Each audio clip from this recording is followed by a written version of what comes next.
MADDOW show starts right now. Good evening, Rachel. Good evening, Chris. Thank you, my friend. Much appreciated. And thanks to you at home for joining us this hour. Happy to have you with us. Last night, we reported on one of the largest new coronavirus clusters that has been discovered in the United States.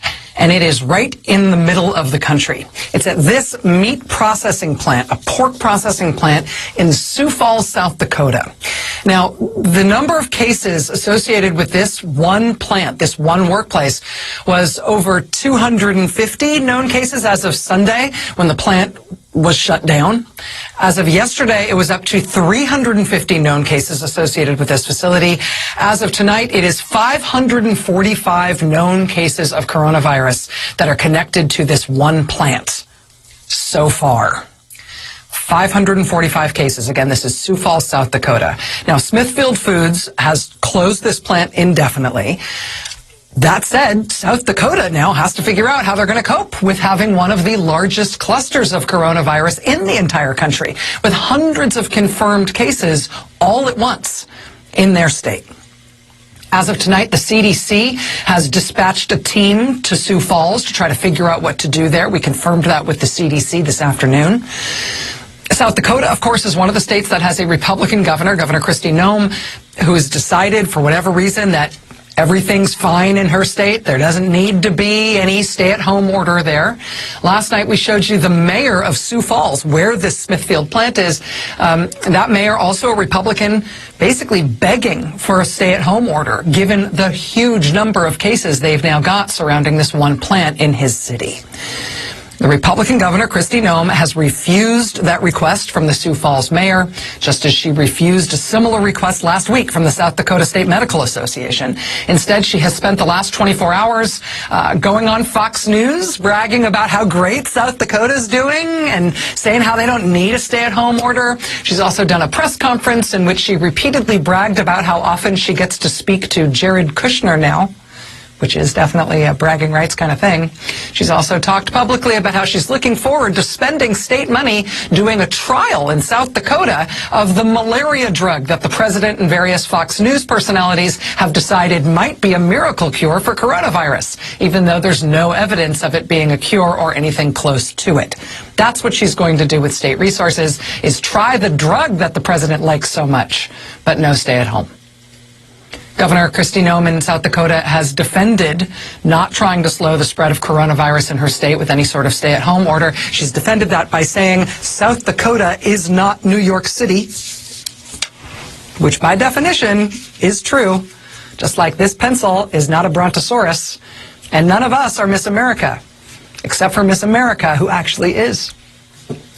But for the people of South Dakota and for the people who work at that Smithfield plant, who until this weekend were working shoulder to shoulder with, it turns out, hundreds of their colleagues who have now turned out to be positive for coronavirus, and for all people who are family members of the 3,700 people who work in that plant, for their friends, for every person all of those workers have come in contact with in a state that is not at all sheltering in place and everything's open. There's no shutdown of businesses in the state. There's no restrictions on bars or restaurants or anything else. Thank you, Governor Noem.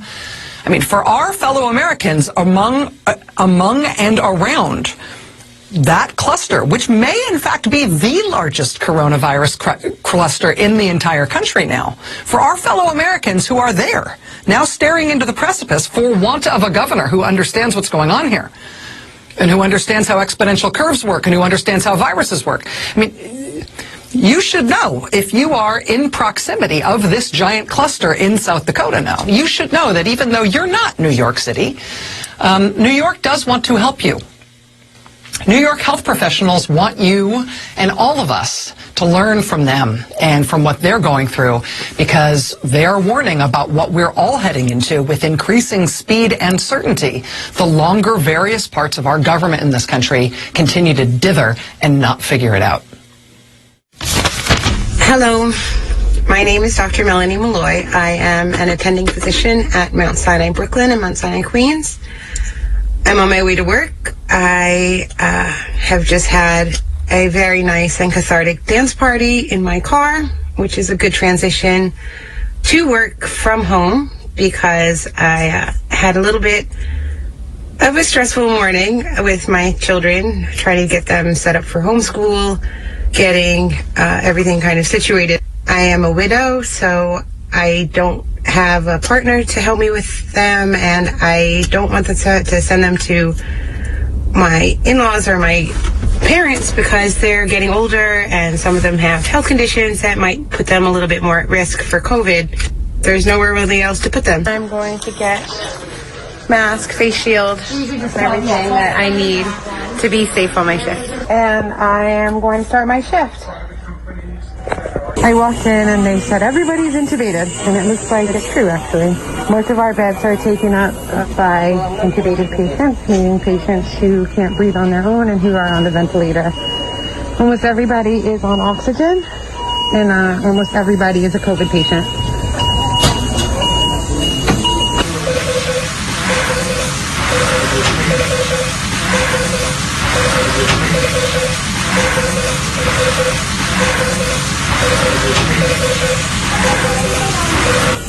Always a lot of ambulances outside. So today there are 43 people in the department. That's pretty much full, but I have to say it's doing a lot better than a couple weeks ago when we had 86 to 96 in the department, 40 people boarding. It was really tough. It was really a bad week. But things have gotten a lot better now that we've been able to transfer patients, take admitted patients. Some of them are going to Central Park to the hospital there. Some of them are going to our other sites, and that's really helped kind of offload from our department. But we're still full. We're still all the way full. So my surgery colleague, who is just kind of looking after patients, just let me know about a patient who's looks like he's having a lot of respiratory distress. He looks like he's breathing at like 40 a minute. He's got a non-rebreather on, but he looks really bad. So we're going to call respiratory down and we're going to intubate him. We're going to put him on the ventilator. So we have a full ICU. We have every patient in here on a ventilator. Wanted to point out how we have our IVs set up so that our nurses can get some protection by only using medications and hanging things outside the room instead of having to go in every time they need to change something on the pole. As you can see, it's not a huge space, but it's quite full. Every bed is full. Every patient is getting multiple medications. Some are getting blood transfusions. Everybody has coronavirus, but some people also have heart attacks at the same time. This happens, and it makes things even harder. Well, my day's over. Well, my hospital day is over. It wasn't the worst day I've had, but it's always pretty draining. It's hard. It's hard to think that some of your patients that you diagnosed today might not be here tomorrow when you come back for your shift, or, all of it. I don't know. I'm just tired. So it's almost 10 o'clock at night, and on my way home I got a FaceTime from my youngest child, who's 4, who's still awake. She really was upset because she didn't want to go to bed without seeing me. I kind of was hoping that she would be asleep because I'm tired, and I just want to just relax a little bit and go to sleep because it's going to be an early day tomorrow with homeschool. And I think that's the hardest part. I think that's like just being alone when I come home, knowing that, my child care is going to go home, my helpers are going home, and it's just me and whatever state my children are in.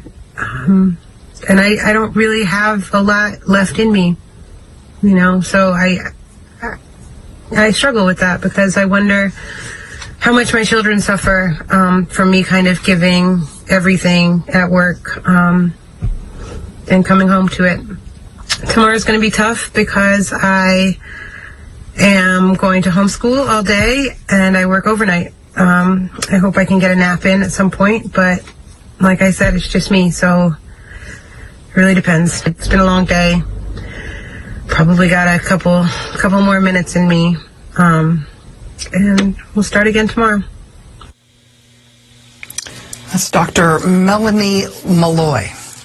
Even as she points out that things are better this week at Mount Sinai Brooklyn, where she works, than they were last week. This week is better because they're only completely full, as opposed to being at 200% capacity in their ICU like they were last week. You see her there. She's still sort of, working past the point of human endurance right now. New York City revised its count of the dead today to account for people whose deaths were attributed to COVID-19 causes, even if they were never lab tested for the disease, which seems like a pretty sensible recalibration of that data. I think most sharp observers had realized that New York was probably undercounting its dead. The refiguring that the city did today pushed the New York City death toll alone to more than 10,000. That pushed the American death toll overall to more than 29,000 dead. Here's Dr. Dean Babich at Long Island Community Hospital. So Corona or COVID-19, I think, really took us by surprise. We weren't properly prepared, and not because of a lack of equipment, lack of PPE, or lack of ventilators, just by the daily onslaught of patients flowing into the emergency room day after day, hour after hour. It's a mass casualty incident that just won't stop. And these patients are quite sick, many of them requiring ventilators, many of them requiring intensive care treatments, and many of them not making it. In fact, earlier this week we lost one of our own, a truly dedicated and wonderful critical care nurse that succumbed to the virus in the same unit where he, for the better part of 15 years, took care of our patients.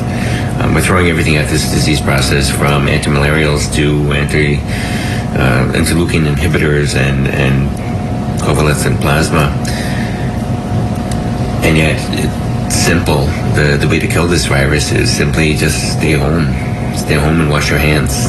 And if I can give any kind of advice to anyone, it would be just that: leave the healthcare workers to take care of our patients and help us just stay home. Help us just stay home. Governors in the remaining U.S. states that are telling their residents not to stay home are flying in the face of this advice from the American healthcare workers who have faced this full on first. And maybe it's because New York got hit first, and no other places in America think of themselves as being anything like New York. But New York did go first, and they really are trying to tell the rest of it. And so I don't know if heartland governors who are still resisting this advice find it easier to hear from a place like Indiana instead of New York, but here it is from Avon, Indiana.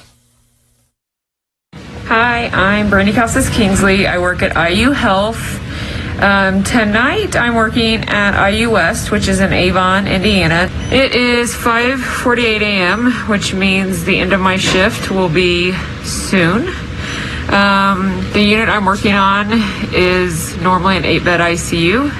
We are up to, I believe, 24 to 28 bed of intensive care patients. I spent the first 3 hours of my night intubating, lining, chest tubes, and stabilizing a patient that was going to code, but we were able to stabilize her, keep the quarantine going. I know we've been doing it for a long time, and it's easy to get lax, but we keep getting more and more admissions, and these people might walk in through the emergency department, and within an hour, they're on life support. And their ages run from young to old to no comorbidities, meaning they didn't have any medical problems before, to having lots of medical problems before. But by the time they get to me, we're trying really hard to keep them alive. And sadly, sometimes they get even sicker. Now their kidneys aren't functioning. Other organ systems start to fail. But keep the quarantine going. This is real. This isn't a time to have a block party or go visit people you haven't seen in a long time. Stay strong. Remember, you're doing this for a reason. You're doing it for the patients that I'm trying to save, that my coworkers are working hard trying to save. And you're doing it for you. You're doing it for your family, your loved ones, your friends that you don't want to get this. You don't want to get this. As Brandy Cupsis-Kingley, who is an ICU nurse in Indiana, just one of the heartland states that is struggling now, too. I mentioned at the top of the show, one of the biggest coronavirus clusters in the country, if not maybe the biggest, has just been discovered in South Dakota, which is a state where there is still no stay-at-home order. They're not alone. Sharing a big, long border with the state of South Dakota is Nebraska, where there's also still no stay-at-home order. You want to check in on Nebraska for a second? Well, hospitals in Grand Island in central Nebraska said yesterday that they are filling up, and they are starting protocols to ship their patients out to other Nebraska hospitals for relief. Next to Nebraska and South Dakota is, of course, the great state of Iowa, which also has no stay-at-home order, despite having more than 1,800 known cases in the state of Iowa. They've got another Republican governor there who thinks that's fine. Today, Iowa announced its largest one-day spike in which was 189 cases in one day, driven by 86 new cases associated with one meat plant alone. Another meat packing plant. This time, it's a Tyson pork plant in Louisa County, Iowa. They've got a total of 166 workers at that one plant who have tested positive so far in rural Iowa. But again, the governor thinks there shouldn't be any sort of stay-at-home order in Iowa. No reason to do something like that to try to slow the spread. Same in South Dakota, same in North Dakota, same in Nebraska, same in Arkansas. All those Republican governors are just like, sure, no rush, it'll be fine. I mean, literally in Nebraska, the big coronavirus news today is that they are planning on reopening a big Nebraska Crossing mall. It's a mall called the Nebraska Crossing that's out in Gretna, Nebraska, outside Omaha. They're going to reopen that mall. They want to, at least next week. Quote, we are going to be the first shopping center that reopens in North America. They're so excited to do that. Why are they planning on reopening next week? Well, presumably they think things must not be that bad if there's no stay-at-home order. Never mind the hospitals already overflowing inside one part of that state. Never mind the gigantic cluster in neighboring South Dakota. Never mind. It'll probably be fine.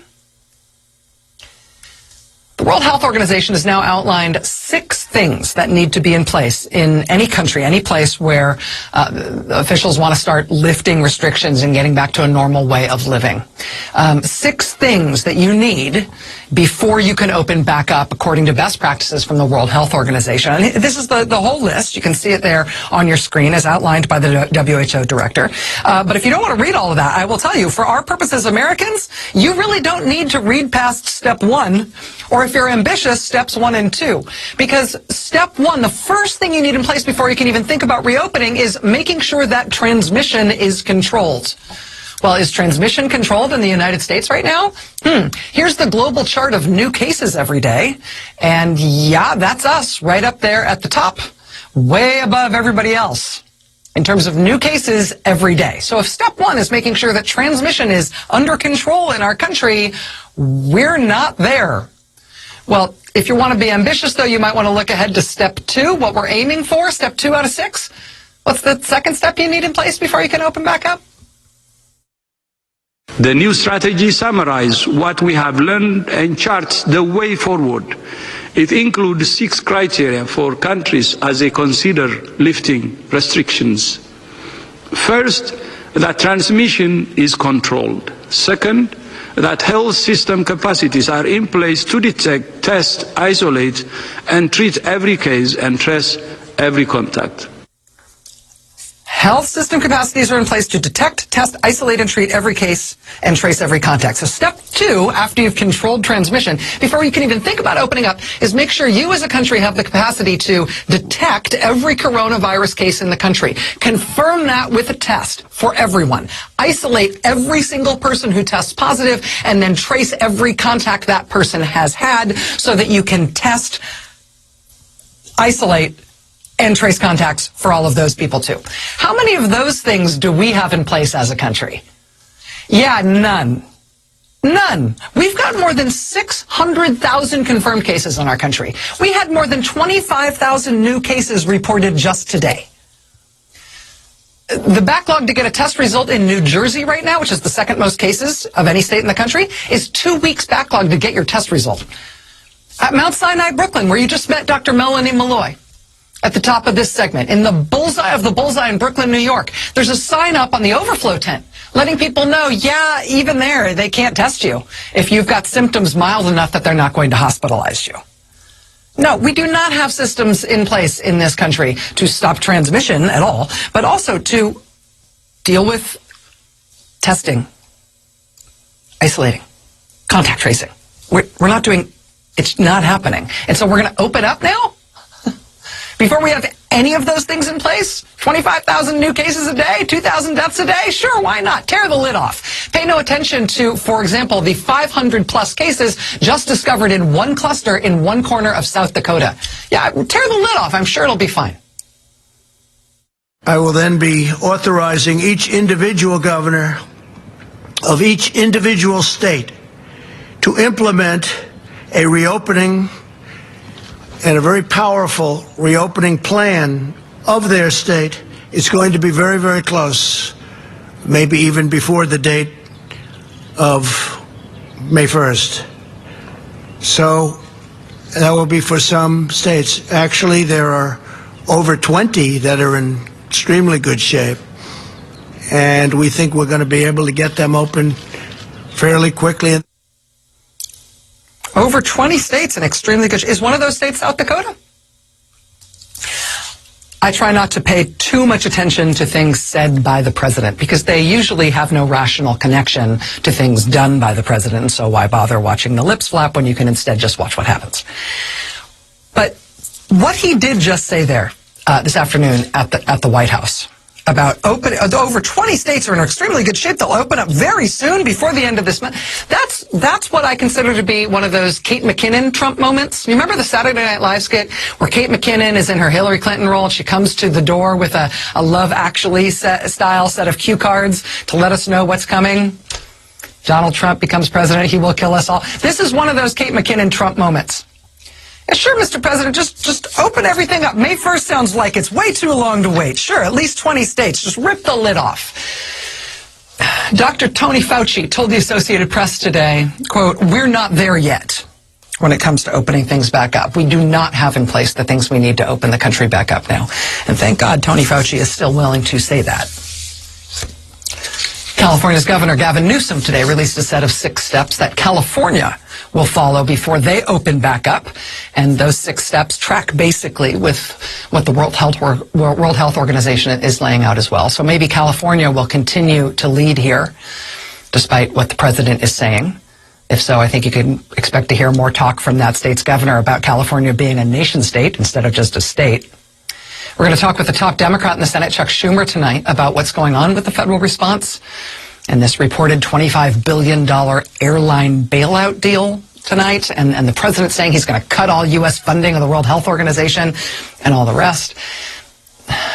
But big picture for all of us, in terms of the stuff the federal government needs to get in place, the stuff that we as a country need to get in place so we can start to imagine the end of this thing.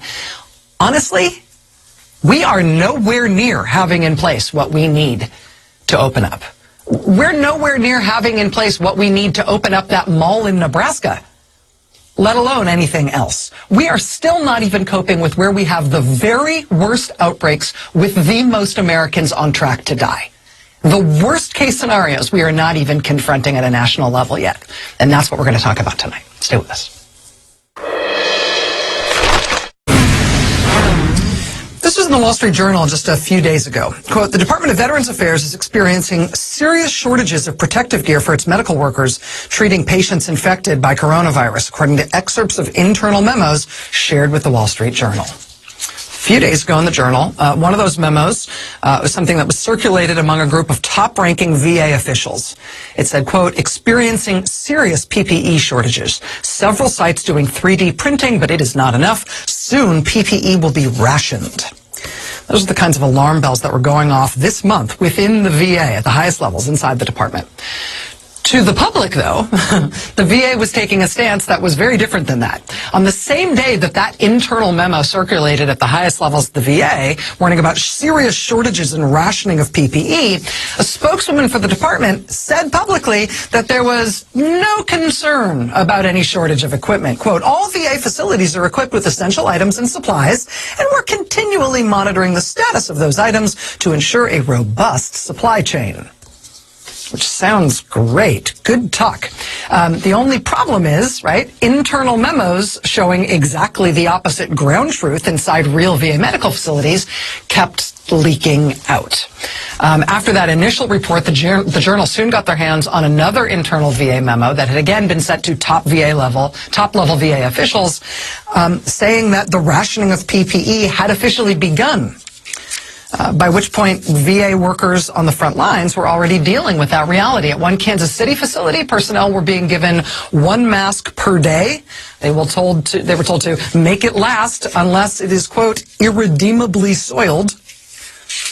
In the days since, the Journal has reported that the situation has deteriorated further. Quote, a shortage of face masks and N95 respirators has led the Department of Veterans Affairs to tell hospitals to decide which employees get masks and which don't. Again, according to internal memos reviewed by the Wall Street Journal. One of those memos said, quote, mask supply levels in the VA Health Administration do not support providing masks to all other employees.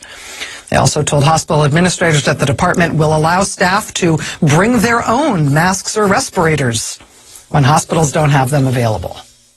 Bring your own. See what you can cobble together from stuff you find around the house while you treat America's veterans at VA medical facilities.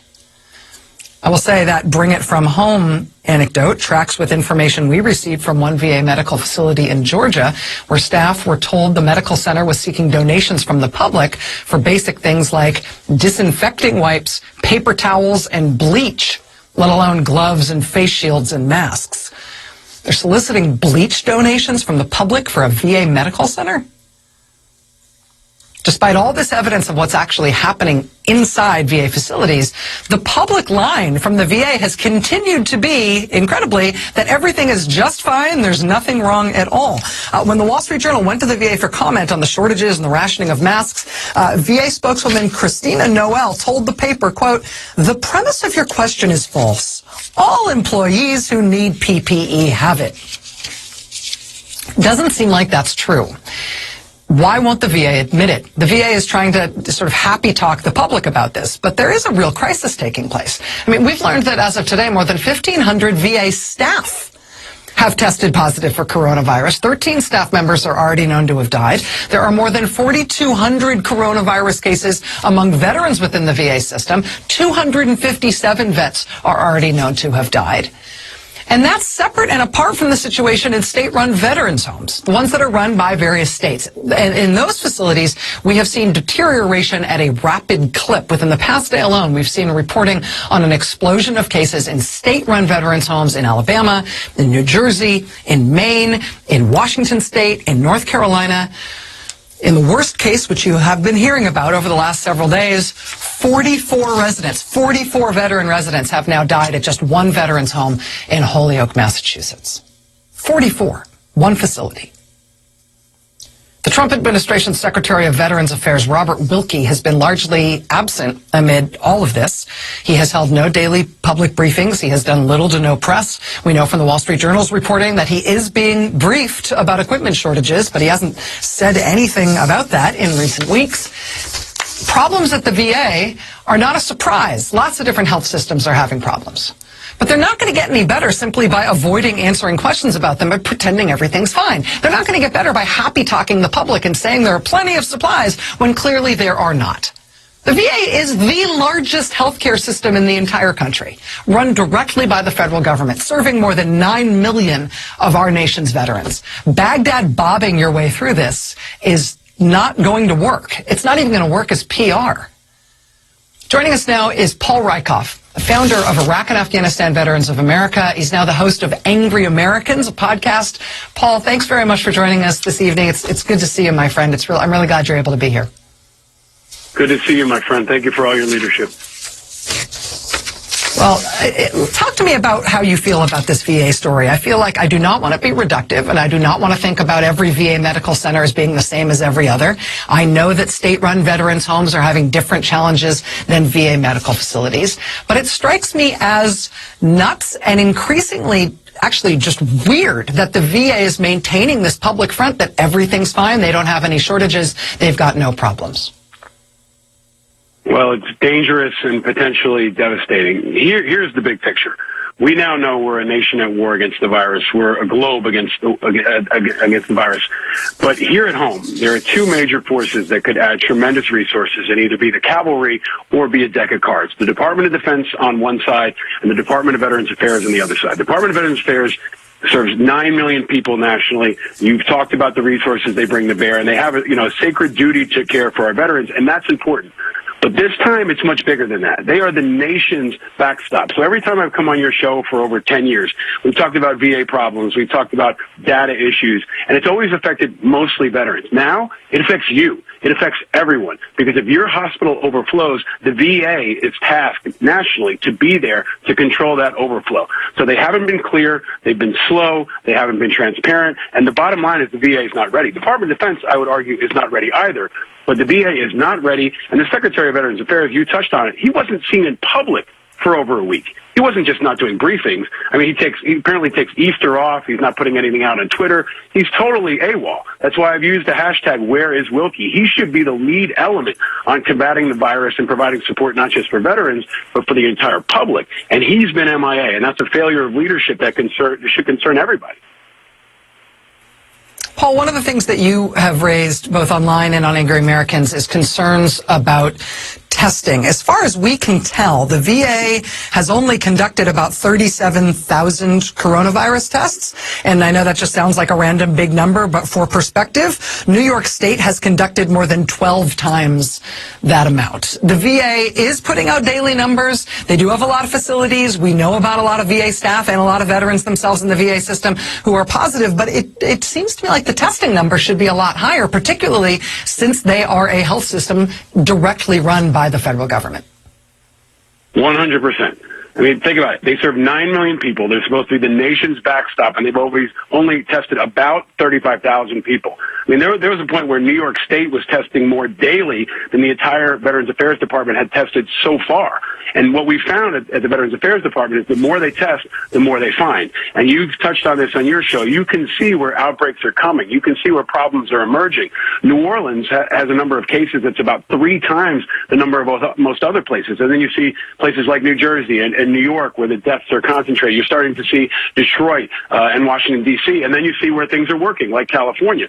So this is a real insight into how the coronavirus could hit other cities, could hit rural areas, but also you've got to underscore the fact that this is an extremely vulnerable population. More than half of patients that the VA serve are over 65. They've got tons of these retirement communities and retirement homes, and the state ones are, again, maybe just a canary in the coal mine. Maybe we push tons of resources and it's not a problem down the line, or maybe this is the tip of the iceberg. So everything that happens having to do with the coronavirus in the United States should center around and with the VA. They can be our cavalry, or they can be a house of cards that falls beneath us when we need them the most. Paul Rakoff, the founder of Iraq and Afghanistan Veterans of America, the host of the Angry Americans podcast. Paul, thank you so much for your time on this. Thank you for sticking with this. Come back and talk to us about this as this story develops. I think the first thing that has to break here is that the VA needs to be honest about what's going on. But when you're talking about substantively what needs to be done, I want to continue tracking that with you, my friend. Thanks for being here. 100%. My pleasure. I hope that the Secretary will join you before I join you again. I'll do my best. All right. Thanks, Paul. All right, we've got much more to get to tonight. The top Democrat in the Senate, Chuck Schumer, is going to be joining us live in just a few minutes. Do stay with us. This was the headline out of KOKI, datelined Bartlesville, Oklahoma today. Oklahoma nursing home hit with 45 positive COVID-19 cases. This is rural Wayne, West Virginia, which is about a half hour south of Huntington, West Virginia. Right now, the city of Wayne has 67 confirmed cases of coronavirus. Of those 67 cases, 66 of them come from a single nursing home. This was the headline in Richmond, Virginia today. A long-term care facility there has had 45 of its residents die from coronavirus. It's one of the deadliest outbreaks anywhere in the country. The medical director there calling nursing homes, quote, a virus's dream. Richmond, Virginia, Oklahoma, Wayne, West Virginia. This is not a regional problem. No regional problem would affect those places alone. This is not a sort of hot spots only issue. It's now shaping up clearer and clearer every day. One of the things that we're all going to have to answer for as Americans, as citizens who lived through this, is the fact that it was clear by now that the places we are most likely to see the most American deaths from this thing are congregate living places like nursing homes and long-term care facilities. It is clearer than day right now. What are we doing about it? You want to save the most American lives in this crisis? Figure out how to save them there. Nursing homes, long-term care facilities. Take Montgomery County, Pennsylvania as a kind of case study.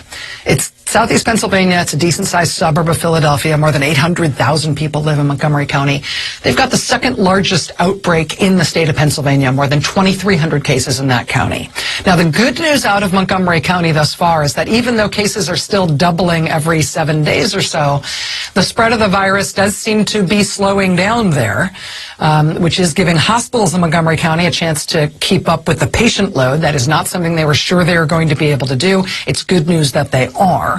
But look what's happening in long-term care facilities in that same Philly suburb. Of the more than 600 facilities that county is tracking, at least 73 of them have confirmed cases of coronavirus thus far. That is 10 more than they had just on Friday. At least 7 facilities in the county have 25 cases or more.